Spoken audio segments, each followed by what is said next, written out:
अगर आज देश का हर मजदूर अपने हक के लिए बोल पा रहा है, तो उसके लिए एक इंसान को धन्यवाद बोलना चाहिए। वो है भारत के चौथे राष्ट्रपति वराहगिरी वेंकट गिरी। तारीख थी 3 मई 1969। पूरे देश में शोक की लहर थी। रायसीना हिल समेत कांग्रेस पार्टी में आंदोलनी माहौल भी उथल पुथल बड़ा था। राष्ट्रपति डॉक्टर जाकिर हुसैन दुनिया से रुखसत हो चुके थे। पहली बार पद पर रहते हुए किसी राष्ट्रपति का निधन हुआ था। डॉक्टर जाकिर हुसैन के निधन के बाद ये तो तय था कि देश में राष्ट्रपति चुनाव दोबारा होंगे। इसकी कवायद भी 2 महीने बाद यानी 14 जुलाई 1969 को शुरू हो गई। चुनाव आयोग ने ऐलान कर दिया कि चुनावी नामांकन 24 जुलाई को होंगे और वोटिंग 16 अगस्त को। लेकिन ये राष्ट्रपति चुनाव वैसा नहीं था जैसे पिछले राष्ट्रपति चुनाव हुए थे। इसे सबसे विवादास्पद राष्ट्रपति चुनाव कहा जाए तो गलत नहीं। 1969 का राष्ट्रपति चुनाव तत्कालीन प्रधानमंत्री इंदिरा गांधी और कांग्रेस के पुराने धड़े के बीच नाक का सवाल बन गया था और कुर्सी मिल गई उस शख्स को जो निर्दलीय मैदान में उतरा था। इस चुनाव के बाद कांग्रेस पार्टी दो धड़ों में बट गई। दिल्ली से सड़क के रास्ते पूर्वी भारत की ओर चलेंगे तो करीब 1674 किलोमीटर बाद आएगा ब्रह्मपुर, जो ओडिशा का हिस्सा है, लेकिन पहले यह मद्रास प्रेसिडेंसी में आता था। 10 अगस्त 1894 को तेलुगु भाषी नियोगी ब्राह्मण परिवार में जन्म हुआ वराहगिरी वेंकट गिरी का, जो भारत के चौथे महामहिम बने। उनके पिता वीवी जोग्या पंतलू एक कामयाब वकील और कांग्रेस नेता थे, जो वीवी गिरी के जन्म के समय ब्रह्मपुर में काम कर रहे थे। उनकी मां सुभद्रम्मा असहयोग आंदोलन और सवनीय अवज्ञान आंदोलन के वक्त ब्रह्मपुर में आजादी की लड़ाई में शामिल थे। सवनीय अवज्ञा आंदोलन के दौरान एक विरोध प्रदर्शन के दौरान उन्हें गिरफ्तार भी किया गया। गिरी की शुरुआती शिक्षा चेन्नई स्थित मद्रास यूनिवर्सिटी के खलीकोट कॉलेज में पूरी। साल 1913 में वह लॉ करने आयरलैंड चले गए, जहां उन्होंने यूनिवर्सिटी कॉलेज डबलिन और किंग्स इंग कॉलेज से कानून की पढ़ाई की। गिरी उन 13 भारतीय छात्रों की पहली खेप में से एक थे जिन्होंने 1914 से 1915 में यूसीडी में अनिवार्य 1 साल लंबे कोर्स में भाग लिया था। किंग्स इंग में पढ़कर ही आयरिश बार में जगह मिल सकती थी। साल 1914 से 1917 के बीच करीब 50 भारतीय छात्र यूसीडी में पढ़े। ये वो दौर था जब दुनिया में प्रथम विश्व युद्ध भी छिड़ा हुआ था। तब डबलिन से गिरी लंदन गए और वहां उनकी मुलाकात महात्मा गांधी से हुई। गांधी चाहते थे कि गिरी रेड क्रॉस के स्वयंसेवक के रूप में इंपीरियल वॉर के प्रयास में भी शामिल हों। गिरी ने उनकी बात मान तो ली, लेकिन अपने फैसले पर उन्हें बाद में पछतावा हुआ। पढ़ाई के दौरान ही गिरी न सिर्फ आयरिश बल्कि भारतीय राजनीति में भी एक्टिव थे। साथ ही भारतीय छात्रों के साथ एक पैम्पलेट निकाला था जिसमें दक्षिण अफ्रीका में भारतीयों के साथ हो रहे अभद्रता का कच्चा चिट्ठा था। यह पैम्पलेट इंडियन पॉलिटिक्स इंटेलिजेंस के हाथ लग गया और नतीजतन गिरी समेत भारतीय छात्रों पर निगरानी बढ़ा दी गई और कई पुलिस रेड हुए। 1 जून 1916 को उनसे आयरलैंड छोड़कर जाने को कहा गया। भारत लौटने के बाद वह मद्रास हाईकोर्ट में वकालत करने लगे और कांग्रेस पार्टी भी ज्वाइन करी। वे पार्टी के लखनऊ सत्र में गए और एनी बेसेंट के स्वराज आंदोलन में भाग भी लिया।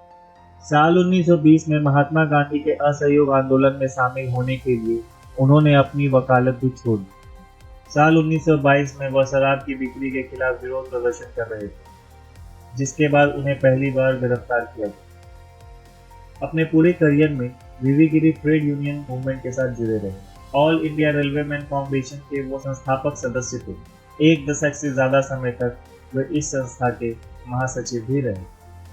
साल 1926 में उन्हें all India trade union Congress का अध्यक्ष भी चुना गया और साल 1928 में बंगाल नागपुर रेलवे द्वारा छटनी किए गए श्रमिकों के अधिकार के लिए हड़ताल की अगुवाई की। ये हड़ताल सफल रही और ब्रिटिश हुकूमत और रेलवे कंपनी के प्रबंधक को घुटने टेकने पड़े। उन्होंने श्रमिकों की मांगों को भी माना। इसे भारत में मजदूर आंदोलन में एक मील का पत्थर माना जाता है। साल 1929 में गिरी और नारायण मल्हार जोशी ने मिलकर the Indian trade union federation बनाया। 1939 में आईटीयूएफ का एआईटीयूसी में विलय हो गया और गिरी 1942 में दूसरी बार इसके अध्यक्ष बनाए। साल 1942 में जब अंग्रेजों भारत छोड़ो आंदोलन शुरू हुआ तो गिरी को फिर से ब्रिटिश सरकार ने गिरफ्तार कर लिया। 1947 में जब देश आज़ाद हुआ तो 1951 तक वह सिलोन में भारत के पहले उच्चायुक्त बने। साल 1951 में जब आम चुनाव हुए तो वह मद्रास में पटपट्टनम सीट से अपनी पहली लोकसभा के लिए चुने गए। उन्हें 1952 में लेबर मिनिस्टर बनाया गया। बतौर मंत्री उनकी नीतियों ने इंडस्ट्री में कई विवादों का निपटारा किया।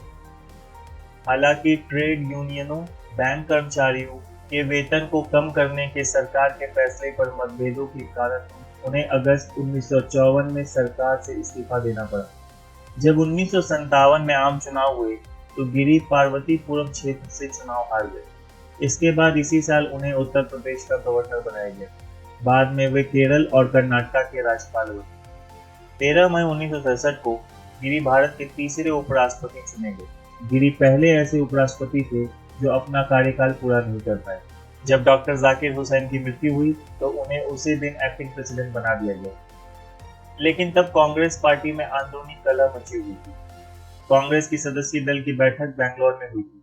इसमें तत्कालीन प्रधानमंत्री इंदिरा गांधी ने राष्ट्रपति पद की उम्मीदवार के तौर पर जगजीवन राम का नाम प्रस्तावित किया था।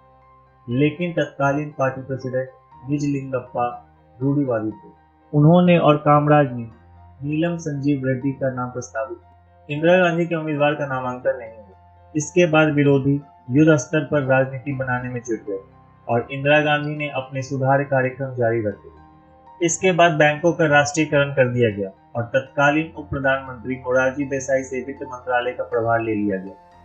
इस बीच वीवी गिरी ने बतौर निर्दलीय उम्मीदवार राष्ट्रपति चुनाव लड़ने का मन बना लिया। बैंकों के राष्ट्रीयकरण के अध्यादेश पर उन्होंने अपने इस्तीफे के एक दिन पहले ही दस्तखत किए। इसके बाद एक अजीबोगरीब स्थिति पैदा हो गई। देश में राष्ट्रपति और उपराष्ट्रपति दोनों पद खाली होने वाले थे। सवाल यह भी था कि वीवी गिरी राष्ट्रपति पद से इस्तीफा देंगे या उपराष्ट्रपति पद, या दोनों से। उन्होंने दोनों ही पदों से इस्तीफा दे दिया और देश में पहली बार भारत के तत्कालीन चीफ जस्टिस एम हिदायतुल्लाह ने कार्यकारी राष्ट्रपति का पद पाया। चुनाव की तारीख नजदीक आने लगी। सियासी सरगर्मियां बढ़ने लगी। इस बीच स्वतंत्र पार्टी, जनसंघ और अन्य विपक्षी दलों के संयुक्त उम्मीदवार चिंतामण द्वारकानाथ देशमुख थे, जो नेहरू कैबिनेट में वित्त मंत्री रह चुके थे। इस चुनाव में तत्कालीन पीएम इंदिरा गांधी ने पार्टी परंपरा के इतर वीवी गिरी को समर्थन देने का फैसला किया, लेकिन इस फैसले को सार्वजनिक नहीं किया गया। लेकिन उन्होंने यह संदेश अपने समर्थकों तक पहुंचा दिया। इस बीच कांग्रेस के पुराने धड़े को इंदिरा गांधी की प्लानिंग के बारे में पता चल गया और निजलिंगप्पा ने उन पर नीलम संजीव रेड्डी का खुलकर समर्थन करने का दबाव डाला। लेकिन ऐसा करने से इंदिरा ने मना कर दिया। राष्ट्रपति चुनाव के 4 दिन पहले इंदिरा ने इस मामले में पहली बार बयान दिया। बिना किसी का नाम लिए उन्होंने पार्टी के विधायकों को और सांसदों से अंतरात्मा की आवाज सुनकर वोट देने को कहा। हर कोई इस संदेश का मतलब समझ गया। इंदिरा गांधी की बात मानते हुए विधायकों और सांसदों ने गिरी का समर्थन किया। जहां नीलम संजीव रेड्डी को 4,05,427 वोट मिले थे, वहीं वीवी गिरी को 4,20,077 हुए, जबकि देशमुख को 1,12,769 वोट हासिल हुए।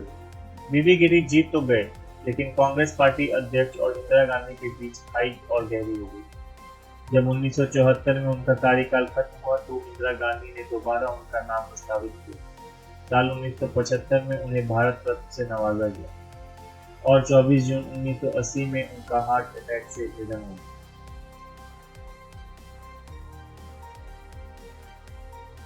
अगर वीडियो अच्छी लगी हो तो प्लीज़ लाइक करें, शेयर करें, सब्सक्राइब करें और ऐसी वीडियोस के लिए। अगर आपका कोई सुझाव है तो हमें ईमेल करें डिस्क्रिप्शन में दिए गए ईमेल पर। धन्यवाद।